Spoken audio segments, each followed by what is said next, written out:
ngizothuma ngigijima ngiyobheka lapha encwadini uPostoli Pawulos ebhalele abaseKorinte lesibili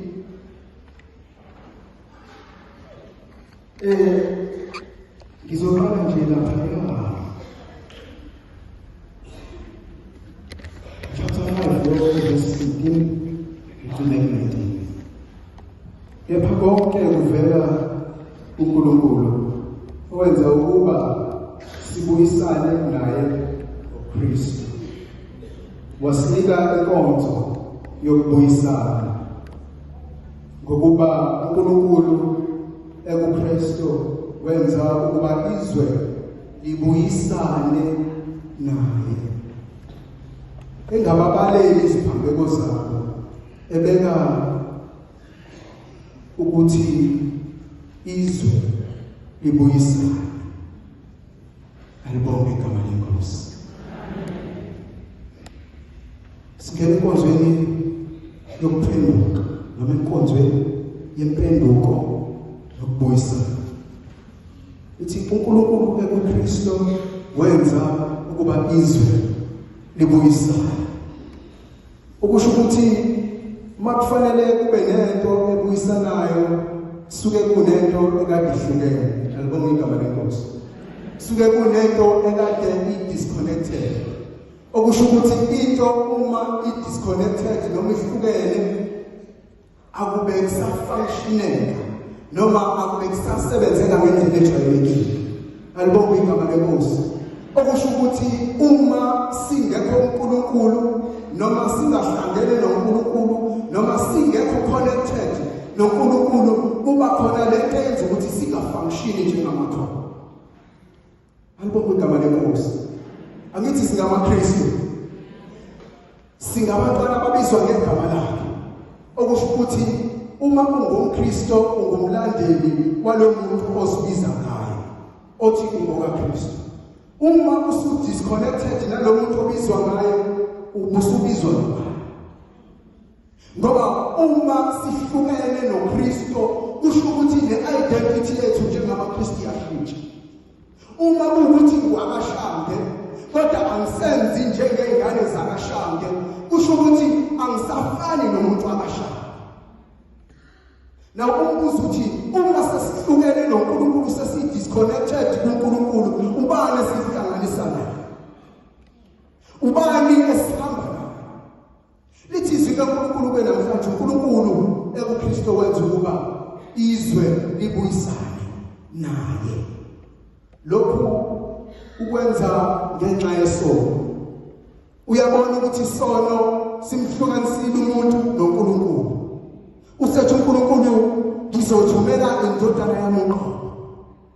Mina uqobo futhi. Ukuze kuthi konke lokhu okwasekusukile le connection ebisisukile ebese ngendodana yami iyabuyiselwa.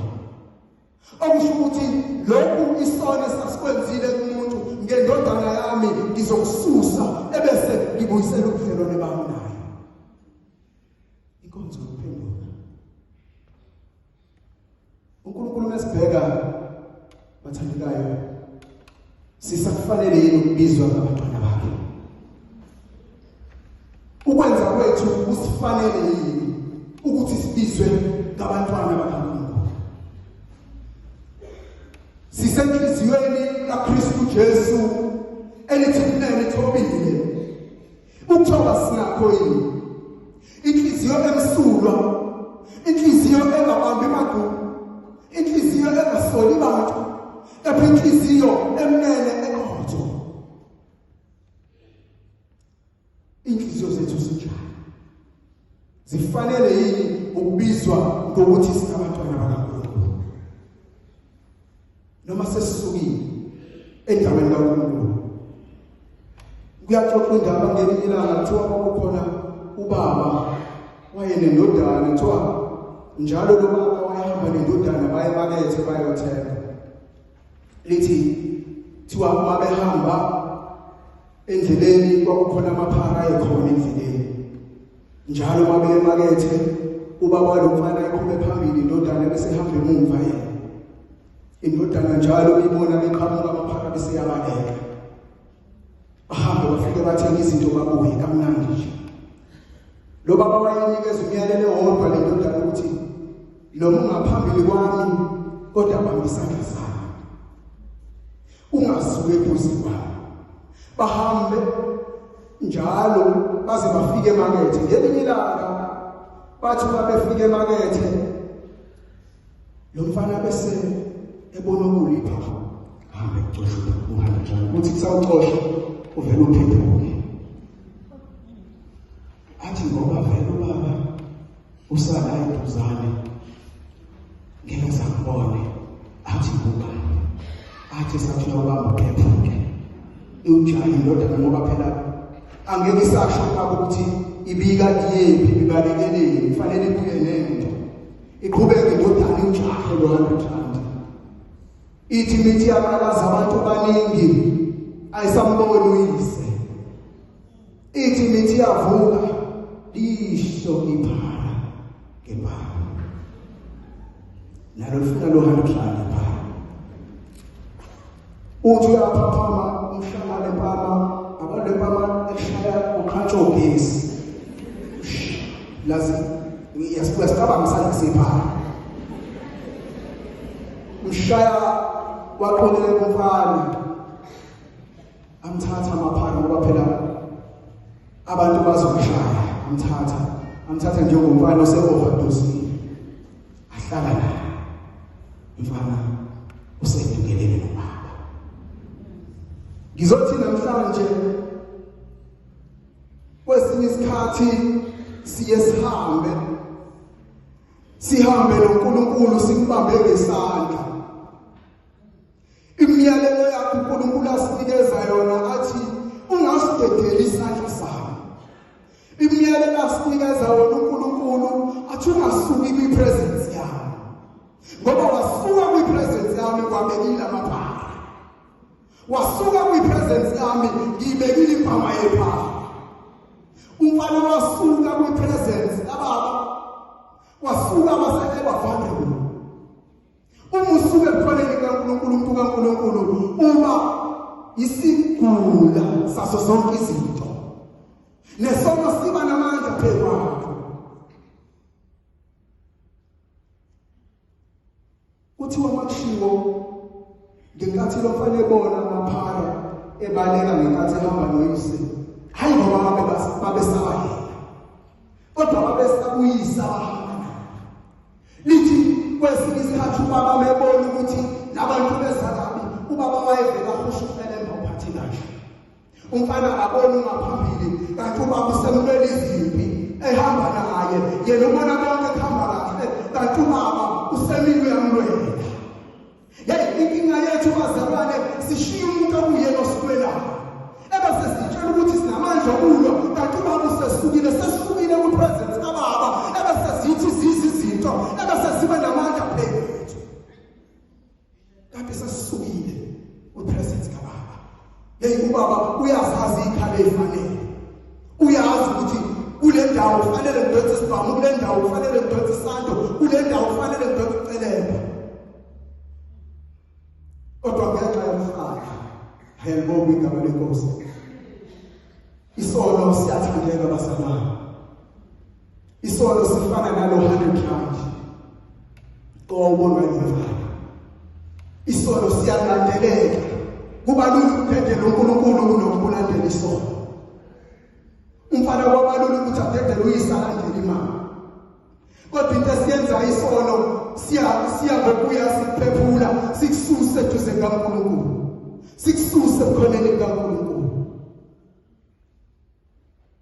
ngizothi namhlanje akubuyele ekhaya akubuyele kuNkulunkulu akubuyele esandleni sikababa akubuyele kubaba ovikela naye ubuyele kubaba ozokwazi ukuthi protect nawe ungakwazi khona ukuyiprotecta wena ithi le ndaba meqhubeka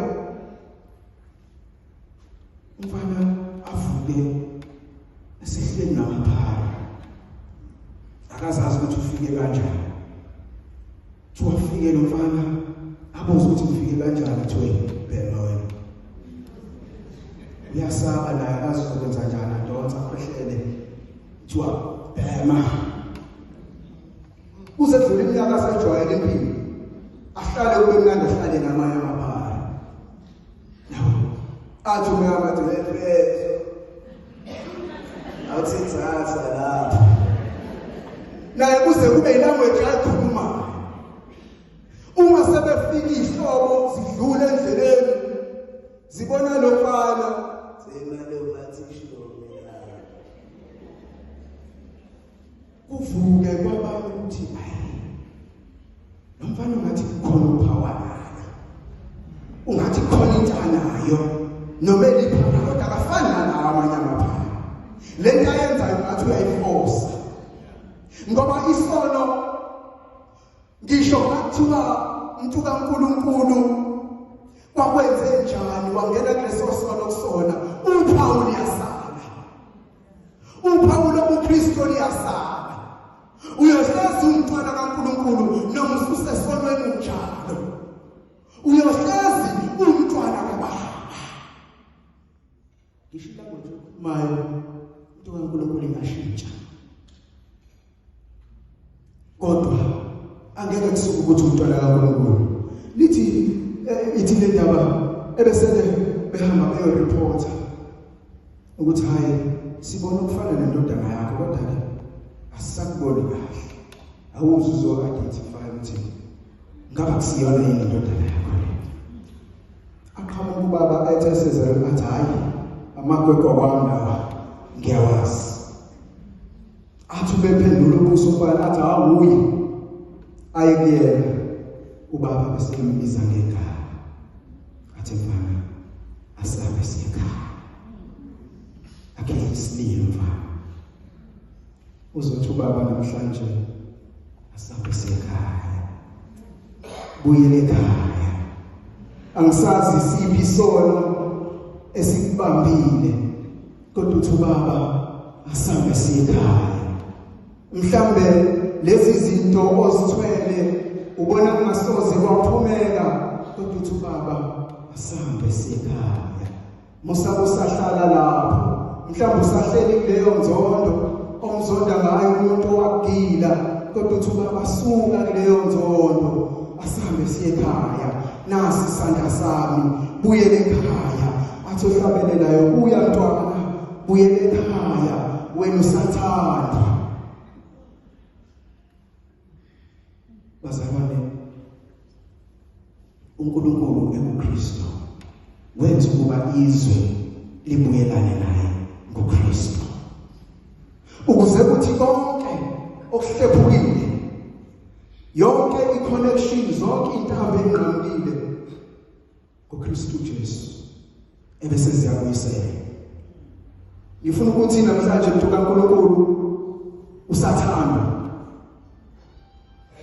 ukuthi uyisoni kangakanani noma uzibona uyisoni kangakanani hayi ukhona umusa kaNkulunkulu bazalwane ukhona umusa kaNkulunkulu okufuna usuma bibi unjalo okufuna sebejajile unjalo ofuna ngisho ungasayibona indawo yokuphuma nendlela yokuphuma uthi uJesu woza ngiyathanda ngifuna umabibi unjalo bazalwane akudingi ukuthi siqale siphenduke ukuze siye kuJesu asiye kuJesu bese siyaphenduka ngoba uJesu lithi iculo ngelinye ilanga uJesu uyimpendulo yezwe elonakele Jesu uyimpendulo yezwe Jesu uyimpendulo yezwe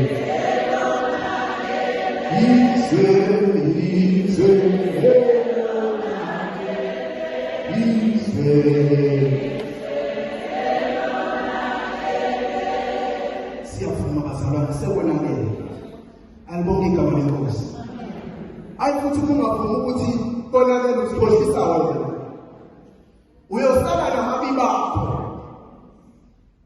vuma ukuthi zingishayile yebo ngihleli namaphara yebo ngikhuluma ilanguage yamaphara yebo kodwa ngiyayazi impendulo awu asahambe siye ekhaya. Usho njalo uJesu namhlanje. Ngicela uthathe leyo mthwalo uthi Jesu ngizoyibeka kuwena. Yebo sebengihlulelile abantu. Yebo nami ngiyasihlulela kodwa ngiyazi ulapho uthando alunomkhawulo. Olapho uthando alunomkhawulo. Kubiza ukuthi ke bazalwane singagcini ngokubuyisana noNkulunkulu kuphela. Kepha masibuyisane sodwa. Akuphenduke ubuko seduze kwakho. Thi ngiyathanda.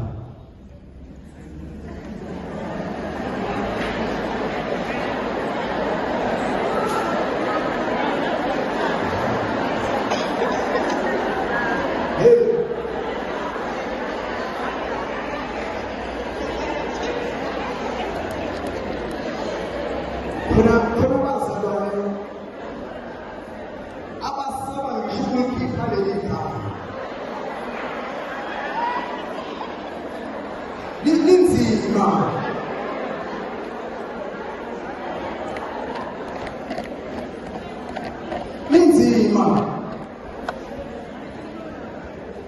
Ngifuna ukuthi uya Bwana uya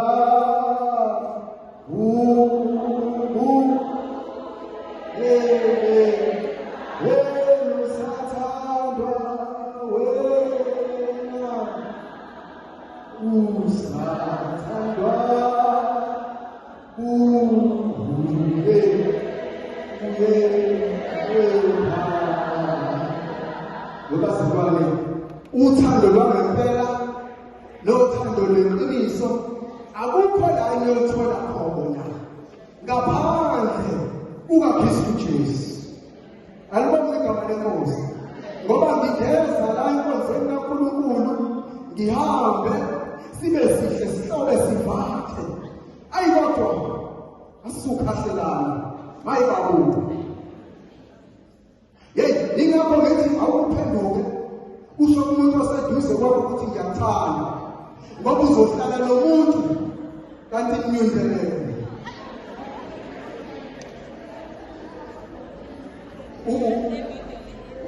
Uhlale nomuntu uthi uma kuthiwa usho ingoma uthi wena ebese usho kakhulu ugugulize omunye umuntu.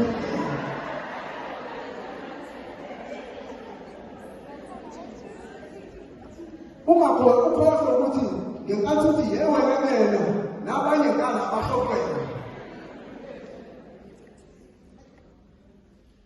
Uyedwa umuntu osinikeza uthando loyini uKristu Jesu. Izothi namhlanje zithandwe kaNkulunkulu niyathandwa. Izulu liyanthanda. Khona nginjalo. Lingithanda ngihluleka. Lingithanda ngakwazi ukwenza izinto kodwa phambi kwakhe hayi ngimuhle. Noma ungibuka nje ngabukela phela kodwa phambi kwakhe hayi ngikunzimalanga la eShipsi. Ngikunzimalanga. Sonke bazalwane uma sibuyele ekhaya siyathanda. Umyalezo wakho ushodala nje namhlanje.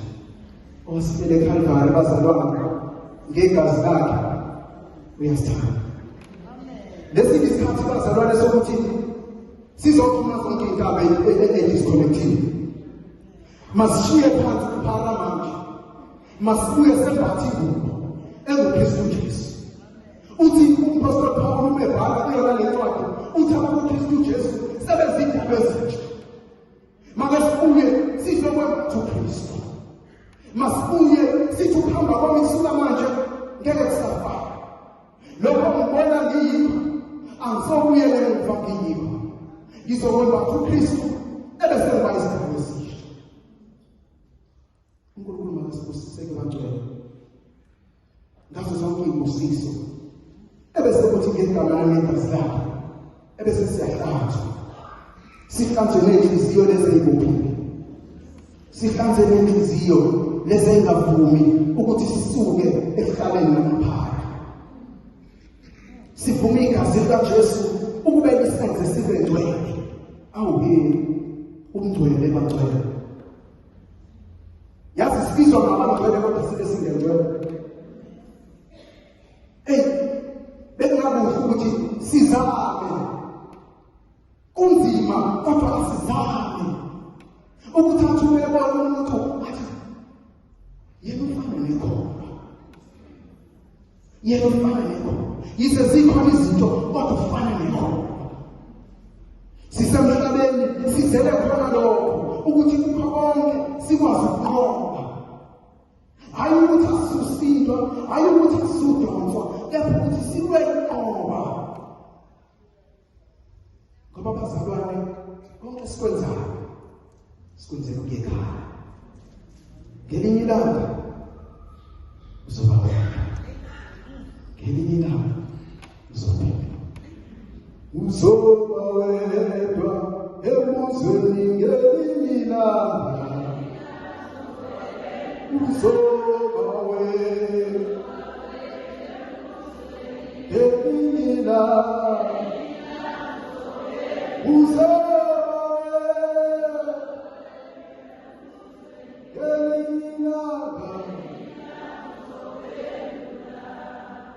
Ngobe ngingekho umuntu kaNkulunkulu, ngobe ngingekho ebuye ubhekene noNkulunkulu wakho, ngobe ngingekho kodwa uNkulunkulu uyabafuna ukufuna. Awuyeka ingiselele ingakho selihambile. Awuyeka abantu abangaka sebathulile. Awuyeka abantu abangaka asengihlobe ngabo. Awuyeka abantu abangaka sebakhiphe enkonzweni. Awuyeka abantu abangaka abangasasiboni nesidingo sokuba uKristu ngenxa yabo. Ngiye kumusa kaNkulunkulu ngisathandwa. Ngiye ukwamukela isipho sikaNkulunkulu ithuba lisasivezile. Asikho esinye isikhathi bangcwele. Asikho esinye isikhathi ukuthi sizinikele kuNkulunkulu. Ngenhliziyo zethu, ngengqondo zethu, nangimpilo yethu yonke. Manja, hello, manja,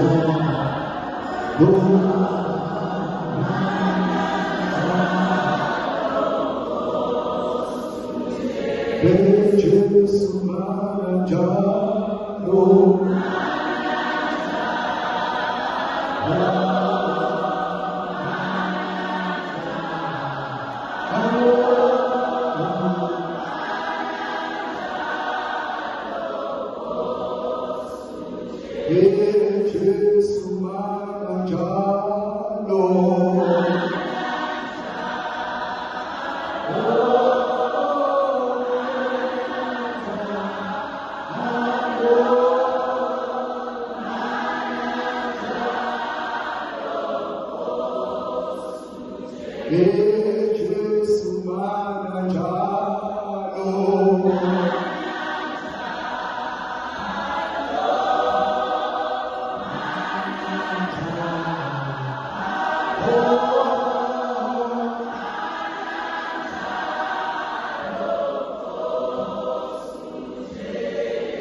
ngizothi sengihlela phansi sengiqeda sisizolungiselela imisamo awubuyele ekhaya awubuyele kubaba awubuyele kubambeni isandla sikababa uthi kusukela namhlanje ngizoze ngahluka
Ngiyathemba ukuthi namazosiza ukuba sibe ngabantu ababuyisana sithi uma sifike ekhaya sifike siyabantu abazoletha ushintsho abazoletha ukuthula ukunokuletha ukuqhubeka akube yimina ozokhonekta intambo ukunokuthi kube yimina engihlukanisayo akuke ukuthi la sekwaqatshana khona iminyaka kube yimina engithi no asibe nemithi sike sixoxe ngalezi zinto ezihlukanisayo akuke kube yimina engithi lezi inkulumo ezasala masiqedele ukuze siqhubekele phambili makube yimina engizothi no ngiyabona ukuthi la emsebenzini akuzwana uma kuwukuthi mina enginenkinga ngishone ukuze silungise izinto singahlezi sithukuluzana singahlezi sibe ake kube yimina engiletha ukubuyisana ake ngiletha ukubuyisana emsebenzini ikubuyisa ukubuyisana ekhaya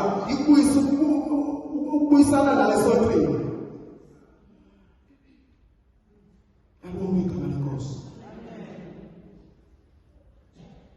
ngiyacabanga ngobazalwane ukuthi amathuba kanje kufanele siwasebenzise ngendlela siwasebenzise ngendlela eyi ukuze ngingazidlulile lithuba kancane angazi ukuthi yiphi enye imvuselelo esayokufika kodwa ngikwazi ukuthi ngisho ngathi uyiphi ngisho ngathi ngiyadlula kuyosho ukuthi elakhuluyizwe lakhulu isiqomo bekufanele ngisenze manje